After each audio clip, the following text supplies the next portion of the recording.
Bonjour, bienvenue dans cette nouvelle vidéo. Nous allons regarder d'un peu plus près les tableaux croisés dynamiques.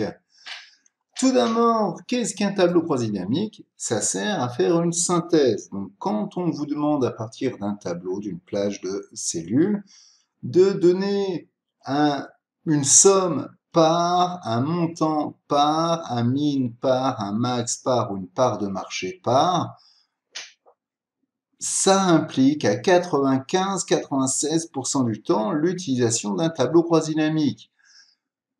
Les gens pensent en général qu'un TCD c'est extrêmement dur, alors que non du tout, c'est très simple, c'est uniquement graphique. Pour ce faire, il faut avoir un tableau avec toutes les entêtes. Parce que s'il y a des entêtes fusionnées ou des entêtes vides, il ne va pas vouloir. Donc je clique dans mon tableau, insertion, tableau croisé dynamique, et je vais valider puisqu'il m'a bien pris toute ma plage.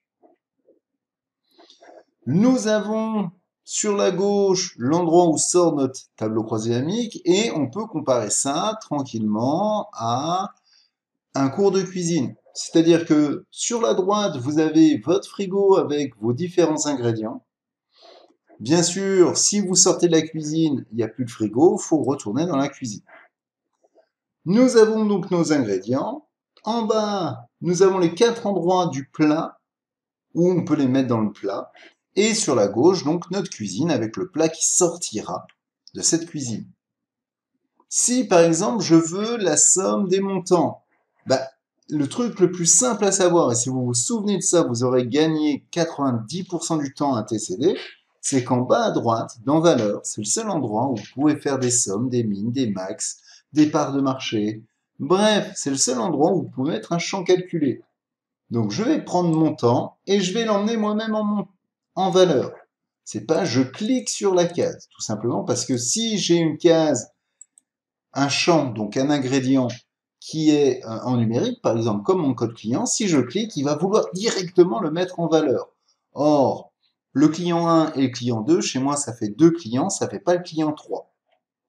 Donc je vais prendre mon temps et je vais l'emmener moi-même, glisser-déposer, comme si vous preniez quelque chose et le mettiez dans une clé sur une clé USB, puis par Presta, donc je vais prendre Presta et je vais le mettre en ligne pour avoir la somme des montants par Presta. Un TCD se reconnaît par rapport à sa structure. Quand on clique à l'intérieur, les champs s'affichent. En haut, j'ai outils tableau croisé dynamique, analyse et création. Ça dépend des versions. Certaines versions, ça sera option création, analyse option, ou outils tableau création, ou analyse de tableau croisé dynamique, création. Mais c'est toujours les deux derniers onglets dans le ruban. Je peux masquer la liste des champs tout à fait à droite dans la partie affichée. J'ai liste des champs. Si vous ne les voyez pas, vous voyez quand même affiché avec une petite icône. Si vous cliquez dessus, vous aurez les trois. Je clique sur liste des champs, ils disparaissent. Je reclique dessus, elles réapparaissent. Jusque-là, rien de bien compliqué. Je vais maintenant voir uniquement tous ceux du Presta A. Donc je peux utiliser les filtres qui sont déjà là, décocher A. Et je peux les enlever après, effacer le filtre. Mais je peux aussi dire, tiens, je veux voir que les trois premiers. Donc je vais utiliser, toujours en mettant là sur la gauche, je vais utiliser mes tris normalement. Donc je vais pouvoir utiliser mes tris sur n'importe lequel des prestats. Il y a trier, trier, option de tri. Bref, ça me parle pas vraiment. En revanche, si je fais un clic droit, j'ai filtré, puisque je veux filtrer. J'ai dit mes trois meilleurs, donc forcément, ça reste les trois premiers. Donc je clique sur 10 premiers. Première chose qu'il nous demande, c'est en partant de où? Du haut ou du bas? Donc les premiers seront en haut, les plus bas seront, enfin les moins bons seront en bas. Donc en haut. Mes trois éléments, donc par rapport à quoi? Par rapport à la somme de montants. Donc en haut, tu me gardes les trois premiers éléments par rapport à la somme de montants. Je fais OK et je vois bien que j'ai mes 3 meilleurs. Si je fais un clic droit, filtrer et effacer mon filtre, effectivement, là, j'ai de nouveau tout le monde. On a un peu tout ça à l'intérieur. Puis après, on a les tris de A à Z et ainsi de suite. Je peux faire un graphique, il est cadeau avec. Donc dans Analyse, tout à fait à droite, vous avez les deux onglets, donc Analyse, l'avant-dernier. Graphique croisé dynamique, je choisis celui qui m'intéresse, le secteur par exemple pour voir un camembert. Ok, c'est fait, il est cadeau, c'est la maison qui régale. Si je veux filtrer en plus, par exemple par mois, je pourrais prendre mes dates et les mettre par exemple en colonne. Sauf que là, il me fait attention, le nombre maximum de la série de données est 255. OK.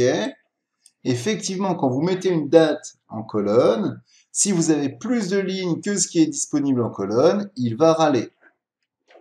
Quand vous êtes sur une version récente, il va grouper directement. Moi, j'ai mis OK, il y a les années, mais moi, j'ai dit par mois, donc je vais faire clic droit, grouper sur n'importe laquelle des années. Je décoche mois, je décoche trimestre, je décoche année, je sélectionne uniquement mois et pourquoi pas année par la suite, je fais OK.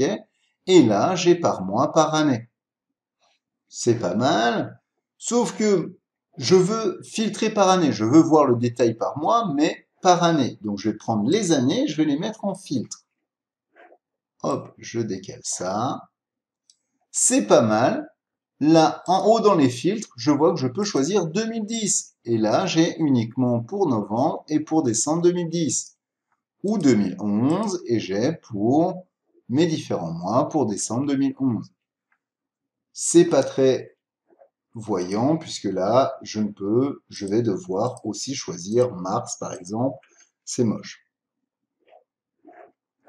Pour pouvoir aller plus vite, je vais enlever année, donc on prend le champ et on le dépose, pouf, dans le tableau, dans la grille d'Excel.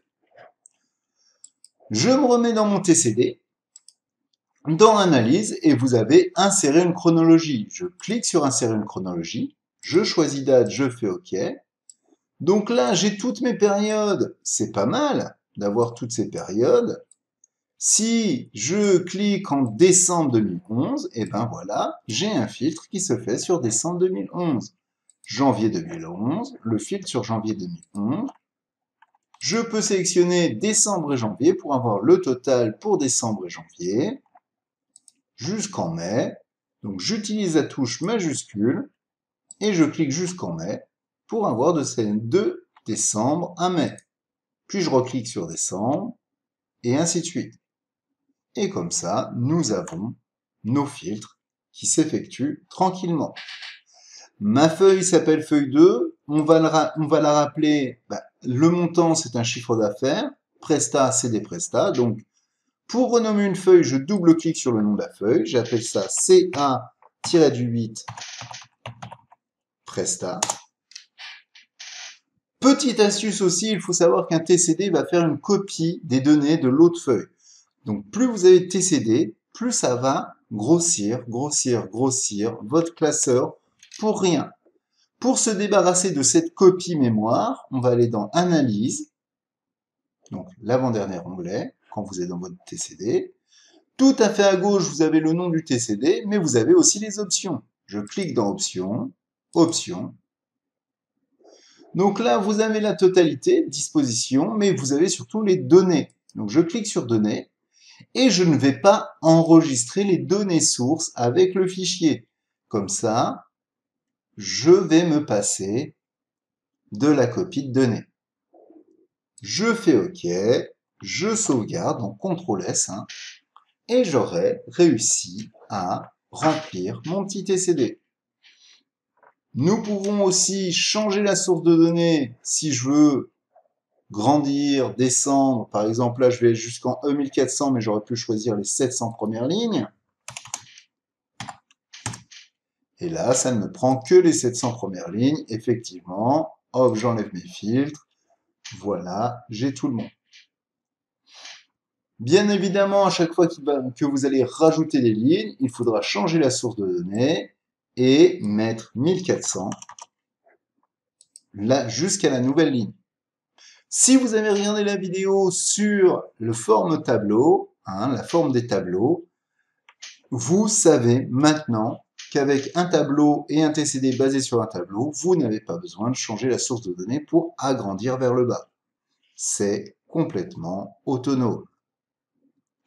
J'espère que cette vidéo vous aura plu. Je vous invite à faire et refaire sur ce petit fichier d'exemple. Bien évidemment, vous pourrez, une fois avoir joué avec tout ça, refaire sur vos propres fichiers. À très vite dans une nouvelle vidéo par rapport à de nouvelles questions Excel. Bonne journée. Au revoir.